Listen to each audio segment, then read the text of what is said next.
hate, I am. Whatever I create, I am. Bold, staying brave, I am. I am. I am. Patient, never waiting, I am. The face of motivation, I am. The words of inspiration, I am. I am. Show is featuring Eric Colbert, the founder of Mhm. Vouch Vault. There we go. It's an app that we're going to talk to you more about today. I downloaded the app. It's really cool where you get to look at some products or recommendations for things, and it's kind of like reminding you and sharing you other cool things to do there, but I'm sure we'll get more into it. And Eric is joining us from Seal Beach, California, down in Southern California. Right. So yeah, Eric, just want to say welcome to the show, man. How's it going? Yeah, thanks for having me and no complaints, down here in Seal Beach. It's a beautiful day as it is most days. So You no did you complaints. get a surf session in today I too? did, yeah. I was in the water at 6 a.m. this morning. So splashing around and there were some dolphins out there and it was Really? beautiful. Yeah. You got dolphins? Yeah, I would say maybe 30% of the time I'm surfing, we'll see a pod or a couple dolphins out there. Man, I guess like just tell us about surfing. Like, are you going out there to like train and get better, or is it just for fun, or like what's kind of the Well, it's definitely for fun, but I think a lot of us, whether it's your, pickleball or surfing, you're always trying to improve your craft, and it's very much an individual sport, so there's always room for improvement, and it's a never-ending learning process. So, for me, it crosses off a lot of things of my daily checklist that I feel are important. So number one is like some sort of movement or exercise. Like I really fall into a bit of a funk if I don't have some sort of exercise every day, and I learned that early on. yeah. So I get to do that like first thing in the morning. I have a great group of guys that I surf with, and Uh-huh. it's a really nice community. It's challenging, like the waves are always different, and sometimes it's really big, sometimes it's small. Down here, it's usually pretty moderate, and sometimes small, but yeah, it's always a challenge to learn to get better, and it's a real thrill though. Like there's a lot of adrenaline involved, and it's something that yeah, you just become a bit of an adrenaline junkie. I'm not surfing pipeline when it's 20 feet overhead or anything like that, but even just 3, 4, 5 feet, in a big wave, Yeah. like feel Do you like do you do you it's wear a a wetsuit rush. down there, or the water cold enough or hot enough? Yeah, no, we're in wetsuits pretty much year round down here.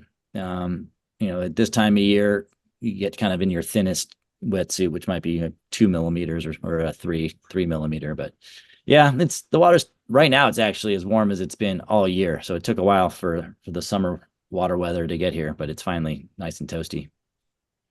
Yeah, do you like you have to fight your self to go, right? You know, like when people talk about going to the gym or whatever, they Yeah, might I mean, I love it so much. The only thing that stops me from going uh-huh. two things is if I'm up late, because I usually surf first thing in the morning. That's when the wind is generally the best and the crowds are not crazy, and that's when basically my crew goes. So if I'm up late for any reason, I I sometimes need to fight because firm believer. I think the science bears it out how important sleep is. So I'm a bit of a stickler for making sure I'm getting at least 7 hours, and I try to get 8 hours of sleep. So if I'm up late, getting up at 5 is a bit of a challenge, and sometimes I fight on that. And then the other thing, which is just nature, is if the waves just aren't very good, Hmm. I can find it somewhat frustrating to do that, go down there, and just really not get much of exercise or have that much fun. And so if I know, or at least I think from the forecast that the waves aren't going to be that great, I'll sometimes convince myself to go do something else in the morning. Yeah. How long you been surfing for? Like, I guess your whole Yeah, life I or mean, relatively a short period of time, considering I'm 46. I started 6 years ago, oh, and fell instantly in love. I mean, I grew up in San Diego, another surf town, and I skateboarded, yeah. all year, and I was a snowboarder in the winter, and I really enjoyed board sports, but I never, as a younger person, never took the time to learn to surf, and because I kind of regret it, just since I know how much I love it now, but it just guess it wasn't my time. But yeah, I picked it up right around my 40th birthday, and now it's become a part of my Do you daily. last question before we get into like the tech and what you're doing at the Yeah. startup, but do you ever feel like a sense of danger there? Like, like not drowning, but maybe like I don't know, like getting swallowed by a wave and like, A you hundred know, percent.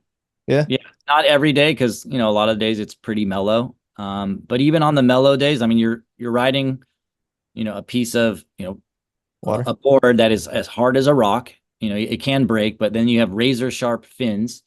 Um, and there is absolutely an element of danger, especially when the waves are bigger and, maybe they're moving kind of quickly. And yeah, I mean, in my 6 years, I've had, staples in my head. I've chipped my tooth. I've, had all sorts of gashes in my extremities. And if you do it long enough, you're going to get banged up. Granted, I was, again, kind of a newcomer. So, I was Hmm. probably making some pretty dumb rookie mistakes. Um, and then there's stingrays, which are just kind of random as well. I've been hit by a Yeah. stingray a couple times. So, I mean, it's, Yeah. look, most days we come out of there and no one's hurt, but it's not unusual, to get a little banged up here and there. Man, that's cool. Yeah, I guess so jumping into your life as an entrepreneur, I mean, Yeah. it's kind of a cool analogy and think of it like surfing to entrepreneurship. In the book, I wrote about how skateboarding can be an analogy to I guess running a business. I know. Similar Okay. similar stuff there. But Hmm. yeah, so tell us about the company you founded and it's also got Jay Chandrasekar, I hope I pronounced his name right. The comedian, Chandrasekar. right? Yeah. Yeah.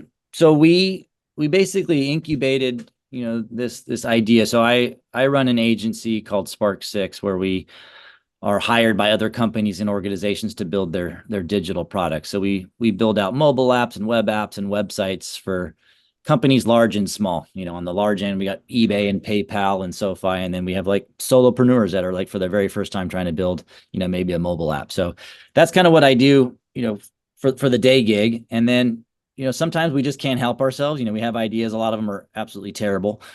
So luckily we usually don't go down the road too far. But sometimes like this, an idea or concept just continues to surface.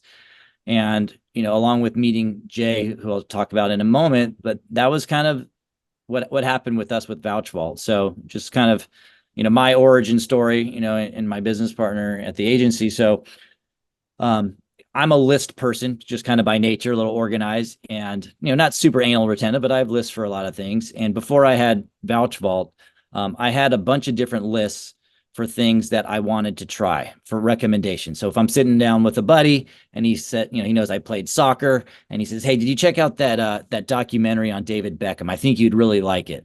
So what I would do is I would write that down in my list of movies to watch. Or, I'm talking with my mom, who we have very similar tastes in books, and she just finished a great book. And she says, "Hey, Eric, make sure you read this one. I know you're going to love it." So that goes into my book list.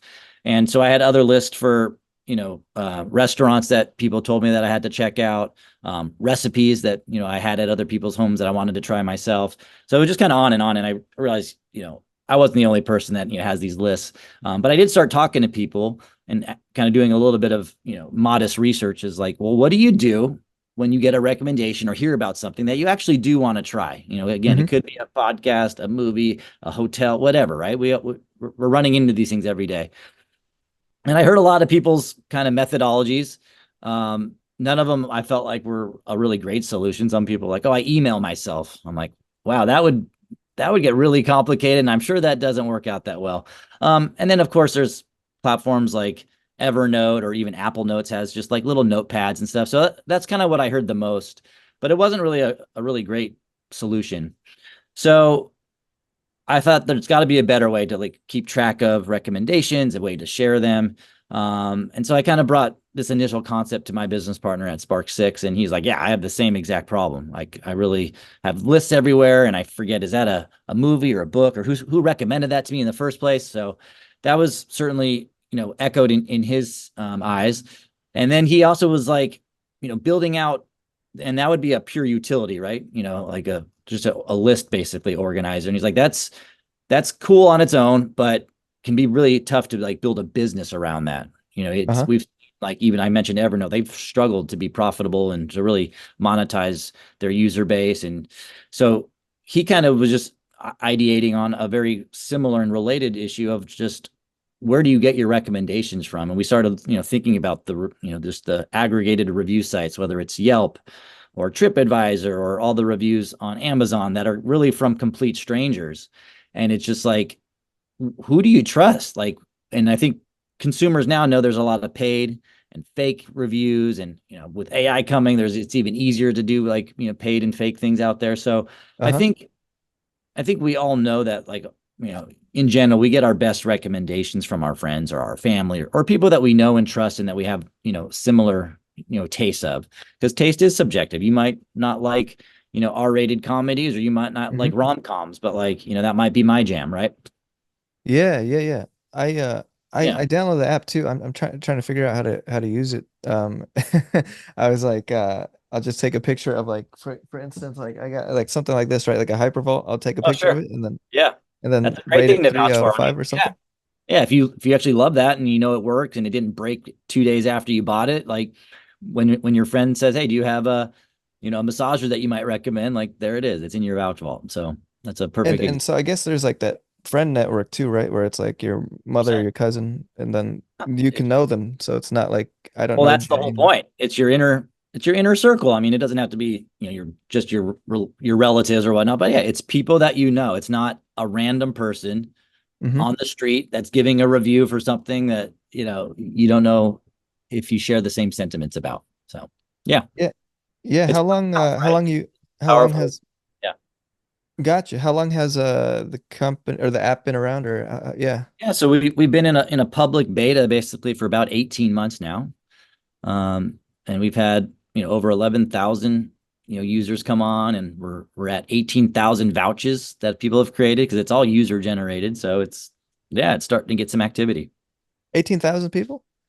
11,500 people, 18,000 vouches. Oh, gotcha, gotcha. Those What are do what you we call the posts, right? Yeah. Yeah, I guess like as an entrepreneur or like a startup CEO, right? Like what are you how did you approach like user acquisition or just marketing, right? Like was that something you guys had a lot of money for in the beginning, or how does that go We didn't down? have a lot of money. I mean, we had raised kind of like a pre-seed round, and we're embarking upon a seed round right now. But we were able to leverage. So you mentioned Jay, so let me just loop back to him for a second. So Jay Chandrasekar is a writer, a director, an actor, producer. He's most famous for his work on Super Troopers and the sequel. But he's also directed some really cool TV shows like Arrested Development and The Goldbergs. Did a movie with Joe Coy recently called Easter Sunday. So Oh Jay shoot, I was watched that. Yeah. yeah. So Jay was introduced to us through a mutual friend. We were already kind of starting our journey with Vouch Vault, and Jay has a really fun kind of origin story, because he was about to build, or wanted to build, something very similar. And the reason why he wanted to do that is because his movie Super Troopers, which came out some 20 years ago, Hmm. when it debuted, they went to one of the film festivals, which Sundance, which is one of the big ones. Hmm. And so when it was shown there, it got really, really great reviews by the fans. Like the viewers that were watching it, they really enjoyed it. They were kind of the talk of the town, kind of that festival. And so there was a really big moment for them. They were able to sell the movie to a studio, and then they did all their reshoots, to get it all buttoned up, and then they released it about a year later. And as you may know, Rotten Tomatoes, they have two different scores. They have like a critic score, and then they have an audience score. And Yeah, the green one and then the tomato, huh?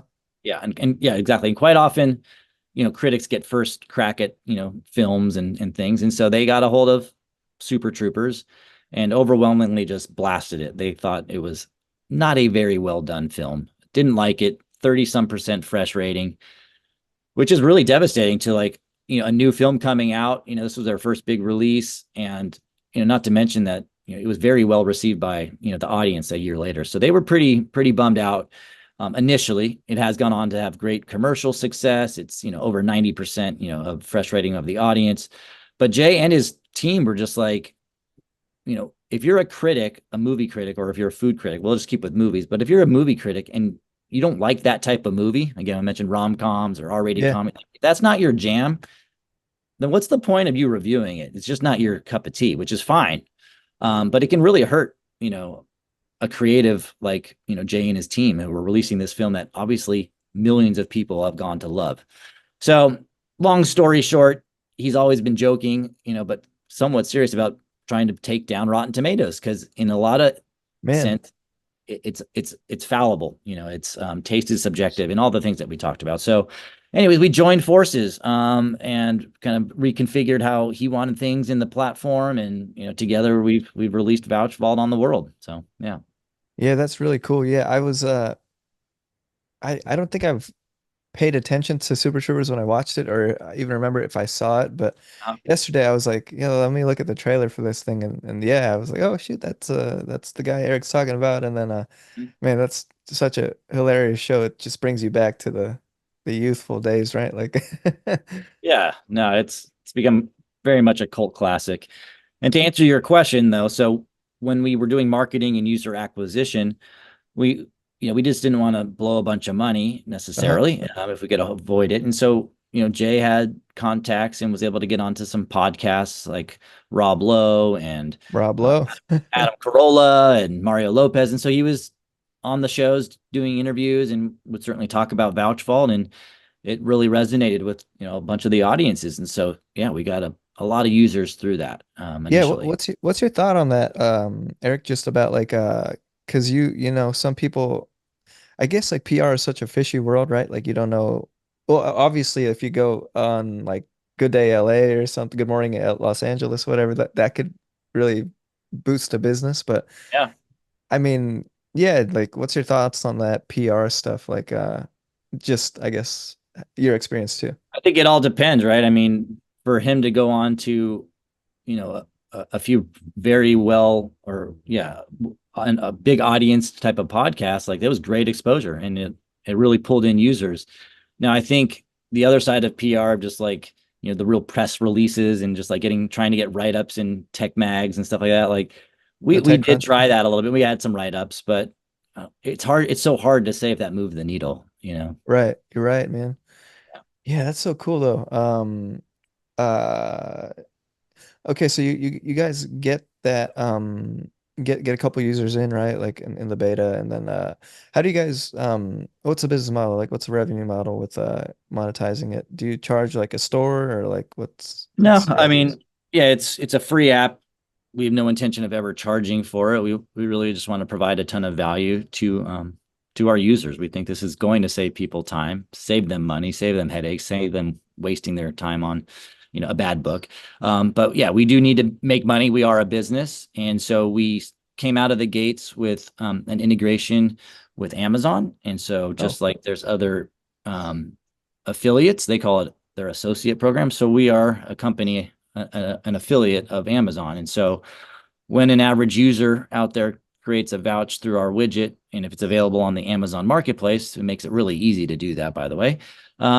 It creates a link, which is our affiliate link. And so as that gets passed around, the hmm. network, someone buys that hydro flask or, that massager that you vouched for, like we get our one to, as much as 10%, but it's Amazon really shrinks those commissions. But that's our current revenue model, is just as people vouch for things that are available and they get purchased. Oh, And so nice, man.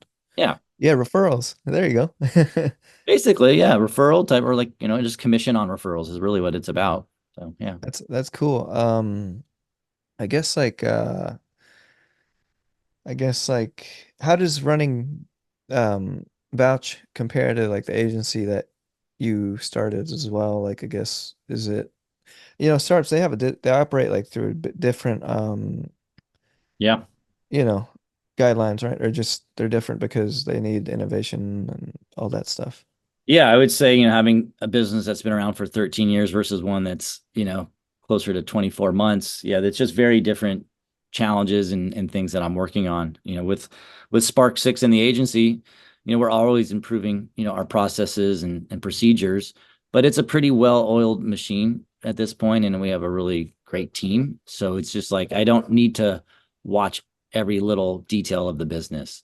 Compare that to Vouch Vault. It's just like we're all wearing multiple hats. We got we're cobbled together, marketing team and interns, and so there's a lot Uh-huh. more at stake too. I mean, like we've proven that Spark 6 is a great agency, and people hire us every day to do their work. Vouch Vault, as a startup, we're trying to prove ourselves every day that we've built something that people care about and that we want to retain them and that we can grow. So Yeah, I was gonna ask you, Eric, too, something that came to mind was like how do you know when to ask for help in these things, right? Like I think like even myself as an entrepreneur and someone who's interviewed and written a book about it, it's kind of hard to determine whether you need help or not, right? Because I guess like help in terms of like I don't know if it's fundraising for you or if it's like maybe like selling a product or whatever, but for anything in general, right? Like how do you, I think, come up with the its decision Yeah. to ask for help, right? Like I think Well, that's I think some people just get hung up, whether it's like ego or some version of that of asking for help. And I don't know if I've just done away with that a long time ago or if I'm not afraid at all to ask for help. I just feel like there are specialists in so many different areas that I don't have. The flip side is that like in order to know who to ask, you should probably have some idea of what it is you're looking for. Like if I wanted to help get someone to help me with user acquisition, like I should have a general sense of like what strategies are people doing, just so I know, if someone is worth their weight, right?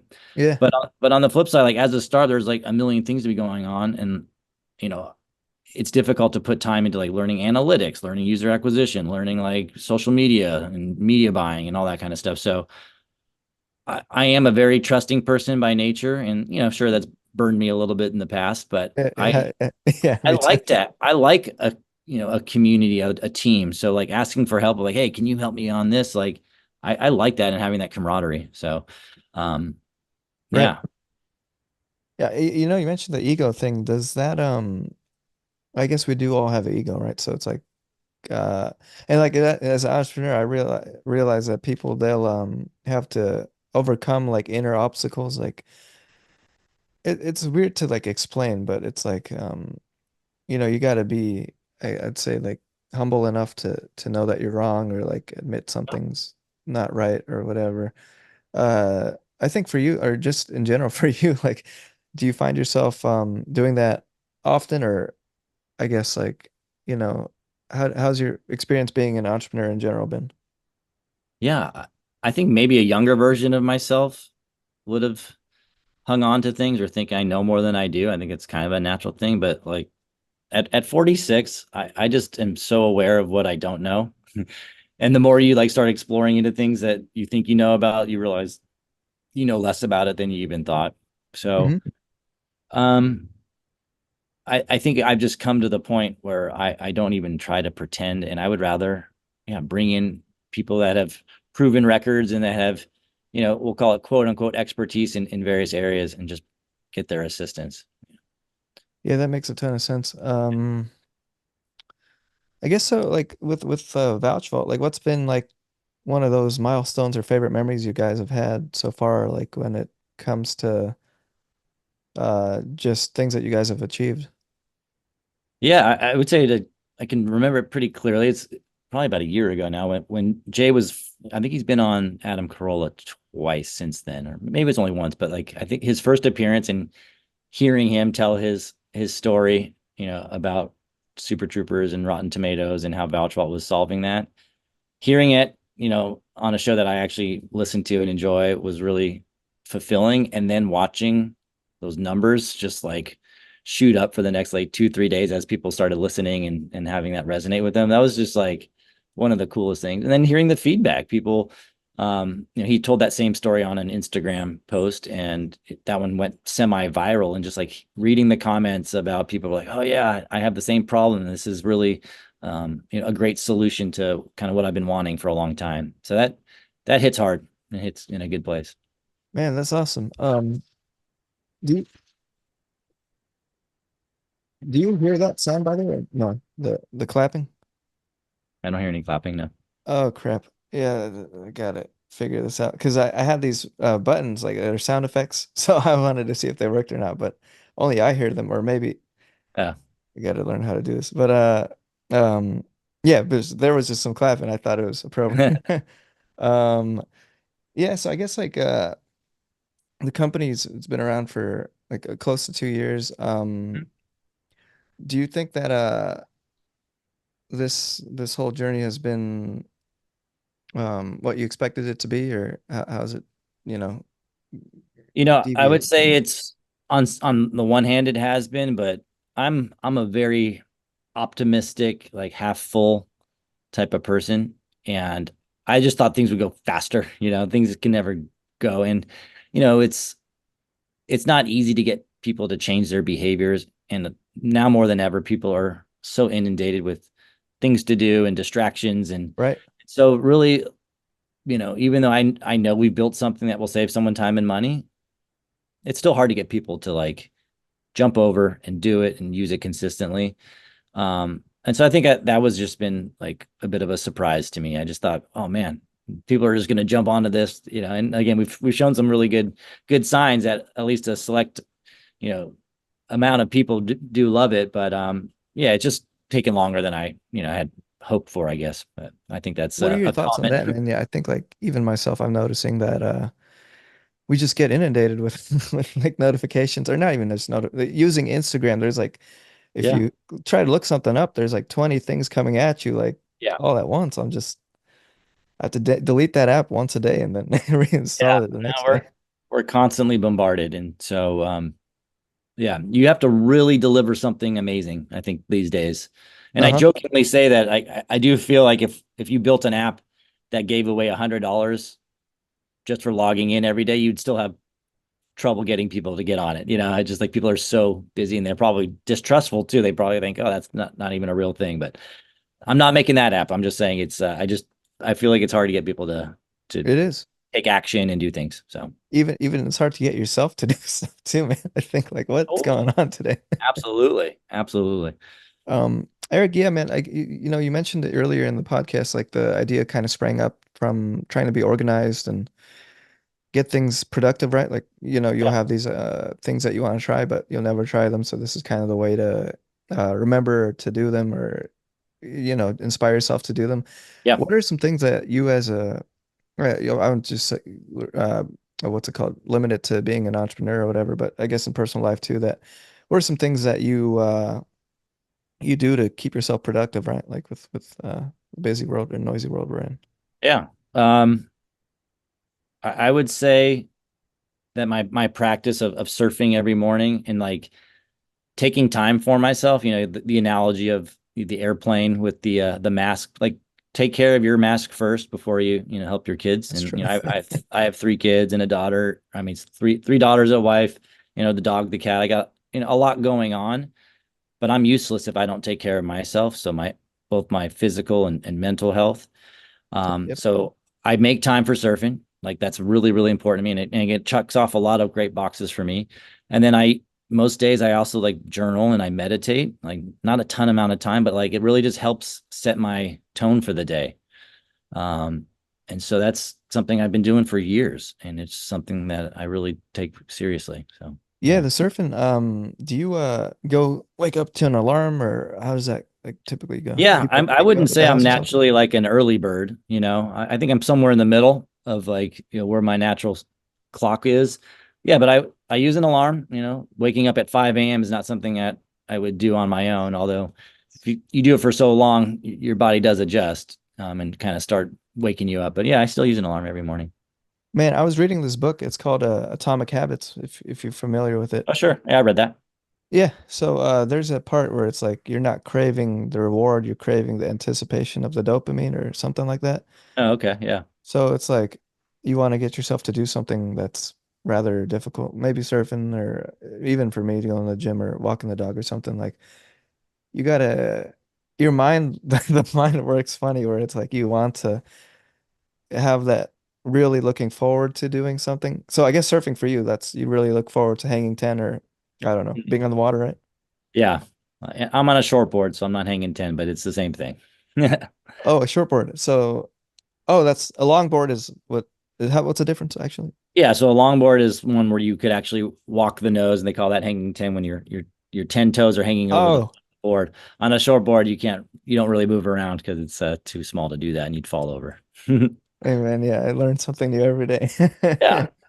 Uh I guess a couple more things here, Eric. When it comes to what are the goals when it comes to scaling the company and just I guess growing it, right? Like, is it get more users or how Yeah, do you it really is. It's to show that we've built something that people care about, also known as product market fit, and I think we're heading in that direction. But kind of the holy grail, I think, of any, application, is to show that you have something that if you got rid of it, people would be upset and they want it. And so we're working on that. And so yeah, and growing it to a point where, someone larger with bigger pockets would want to buy us, actually. I mean, I don't think I want to run this, for the next 20 years, but I want to grow it to a place where it's got some good value and good traction and engagement and retention, and then, you know, send her on her way.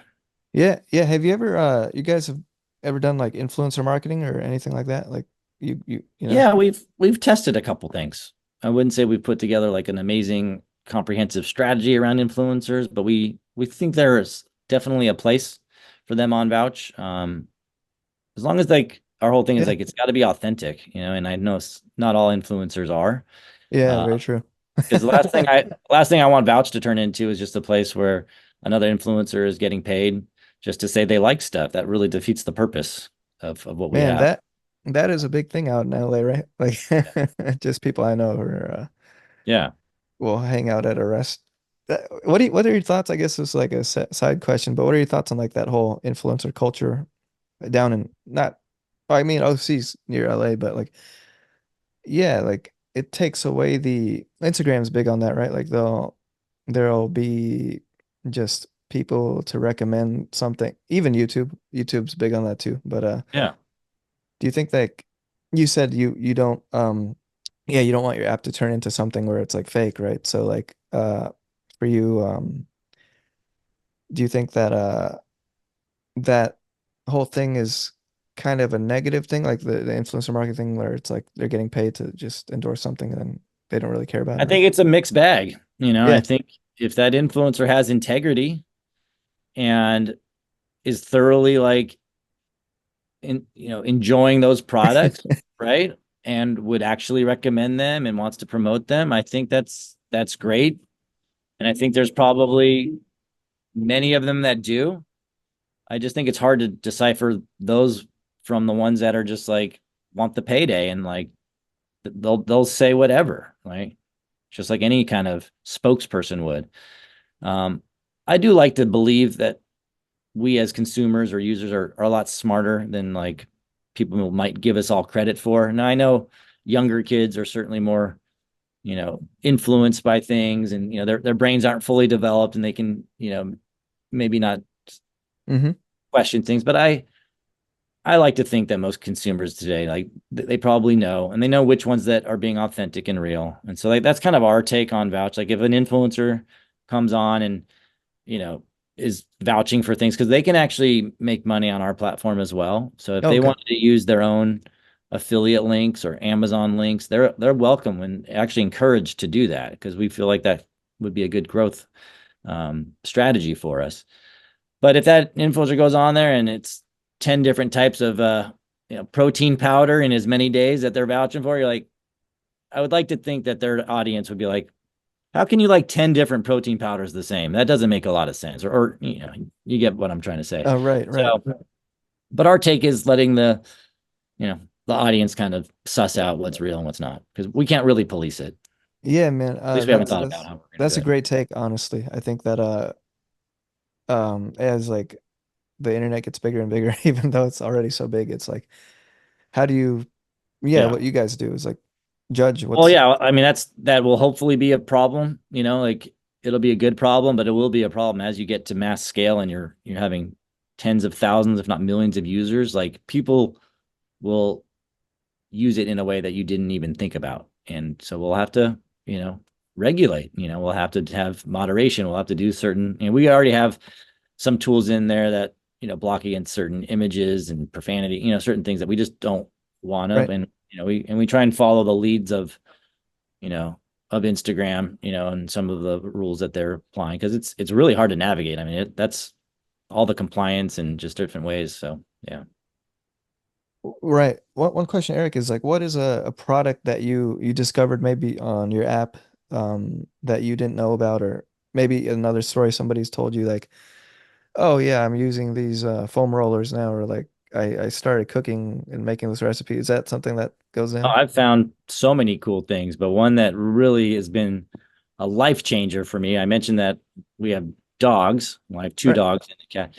So there is a vacuum thing. I don't even know what to call it. It's a standalone vacuum that I think they're quite common, like at like hair salons and stuff. So all you do is, for me, I take all the dog fur that I collect almost every day, and it's motion activated. So I just put it in front of this machine and it sucks it up. So instead of having like a dustpan and having to pick up stuff that's always flying off, like it lives in my closet, and I just sweep the house and I put it in front of it and it just sucks it right up. And so That's yeah, cool.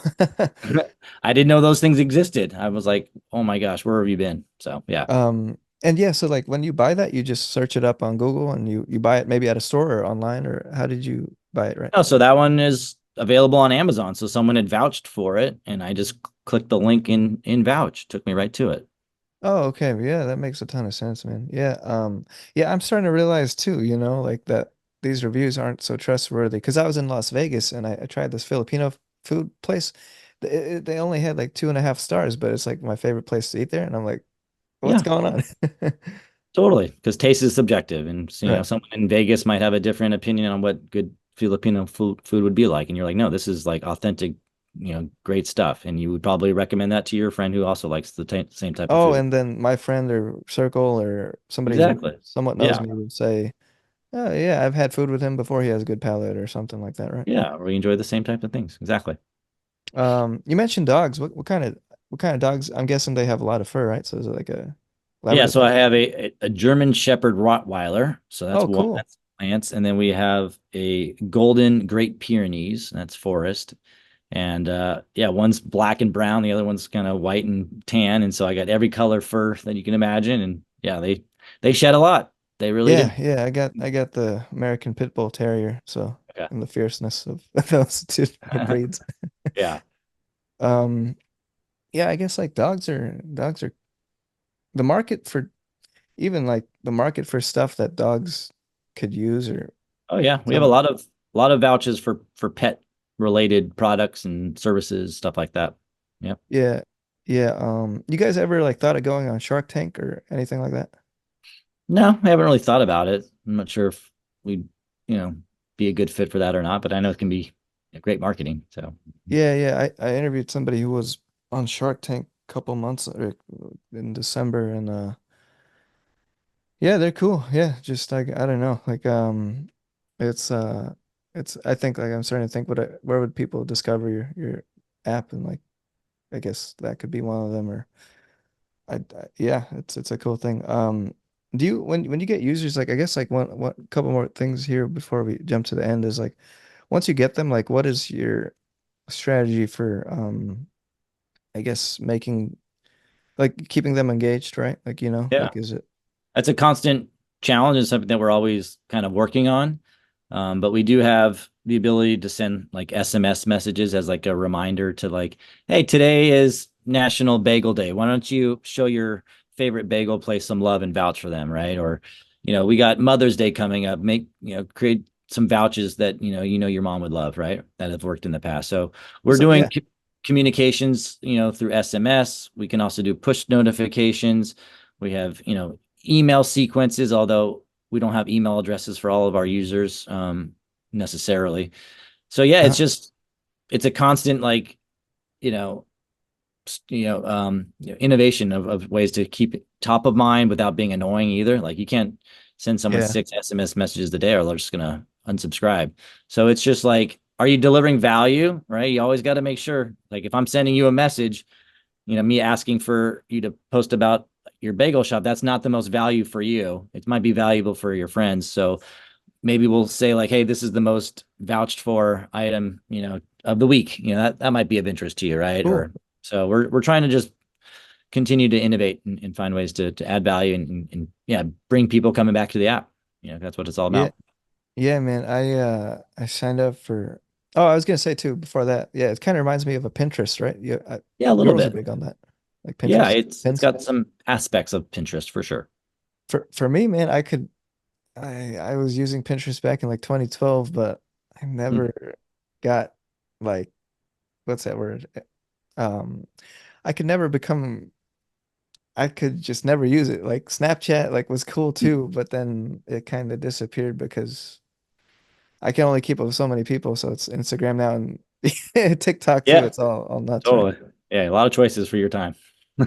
Um, what else I was gonna say? Yeah, so I get before we like, one or two more questions, Eric. So you mentioned yeah, working with Jay uh from Super Troopers.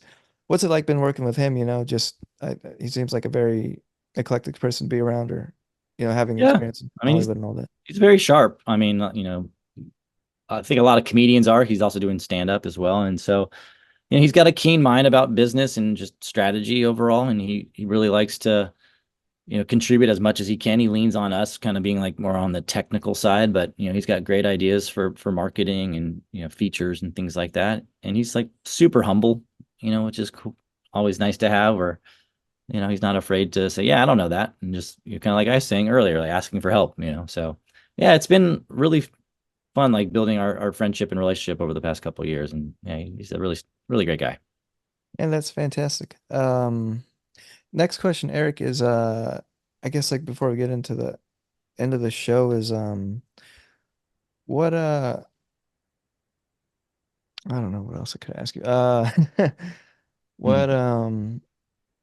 what's been like the funnest part of operating Vouch, right? Like when it comes to because I know a lot of entrepreneurs they'll go through a lot of stuff like difficulties and hardships and all that, but like what for Yeah. on a positive note, like what's been the funnest thing? I loved just like the creative aspect of it. We had the initial nuts and bolts of what Vouch was going to become, and then like just through people's feedback and just iterating, and even once the product was built, like the ideas to how to get people engaged. I love that creative kind of flow. Bringing people on to do that. So I think that's what's really fun. It's just like always kind of fresh. We have like always new ideas on what we can be doing to grow and to engage and retain our users. Right. I Yeah. guess another question, Eric, is like what's been like something that you guys have overcame that was really difficult and yeah, just like how did you go about overcoming like an obstacle when it comes to this whole thing? Well, I think every day is an obstacle of retaining a user, and I don't say that flippantly, but it's true. So I think, it's just something that we are always working on, Hmm. always working on how to retain and add value to people through our platform. And so it's not a one and done type of a obstacle. It's a constant. And so it's just something that we are always mindful of and working towards. I hear you. Last couple quick things, Eric, are I guess personal question. So like if you could go back in time and talk to Eric, the 20-year-old Yeah. self, what would you say to yourself back in the day? Knowing what you know now, of course, right? I would say grab a surfboard for sure, so I can at least have had 20 other years of surfing under my belt. And then other than that, I actually I wouldn't change anything. And I don't mean for that to sound Yeah. egotistical, but like this is my journey, and I am always learning and evolving. And I'm not the same as I was in my 20s. I mean, I was in a punk band out of college that got to tour all over the country, and like I wouldn't trade that for the world. Could I have been a little bit further on in my business career if I went and got like a job right out of college? Sure. But like how many people get to say they toured every major city in the US? Like, I don't know. That was pretty cool. Yeah, man, I was seeing what's it called, that movie Back to the Future yesterday, and I was like, Yeah, one of my favorite movies. I was like, my first vouch I ever made was for Back to the Future. oh, no way. Like the film or just Yeah, the right? film. What do you I guess like to be a film nerd for a second, like what do you think of yeah, man, I mean, what makes it your favorite movie perhaps or I guess other than good acting, right? Oh man, it's so great. I mean, it just has all the elements of like comedy and suspense, and like Michael J. Fox in that was just insane. I saw it for the first time when it came out, in what, 84. So I was like 6 or 7. And yeah, I watch it probably every year. I mean, I just feel like it's so well done. I just love how smart it is. You know, Mm-hmm. you change one thing in your past, how that divulges, and you have that picture of his brother and sister fading, how Yeah. out of reality. And I don't know, man, it just struck on so many levels and Just Yeah, absolutely. Marty McFly, man. He's like the coolest. I mean, he's one of the good heroes that it's just one of those films. Like Yeah, it's a classic, right? Like it's a total classic. Yeah. uh yeah, I mean the time But machine. some people might hate it, and that's fine. There's probably, I'm sure I could go on to Rotten Tomatoes, and there'll be plenty of people that just hate that movie. And not to, bring it back to Vouch Vault, but that's what it's about. So if like you and your buddy or whoever, like that's your favorite film, and I come up with one that I think, hey, that reminds me that you probably would like it, Hmm. might want to take that, recommendation. Yeah, man. Yeah. Jumping into the next question is what is it called? If you could have dinner with like anybody in business, sort of like how Warren Buffett auctions a dinner, who do you think you'd want to have dinner with? And let's just end it there. Or Sure. that'd be the end of the I question. mean, I don't always, well, certainly don't always agree with what he's doing, but I think Elon Musk is just like so fascinating and doing things that I can't comprehend. And just to have a dinner and just kind of be around him, I think would be pretty amazing. So he'd be towards the top of that list. Oh, that's awesome. Last question, Eric, is if you could tell us, your startup mindset in your own definition, what would you say your startup mindset is? My startup mindset is like, don't second guess and just like have momentum, like keep moving. If you wanted, I read a book called, I forget the name of it. Oh, it's called Rework. Hmm. And they take the name entrepreneur, which has a lot of oh, connotations and pressure, like, oh, I'm an entrepreneur. And they call them starters. Hmm.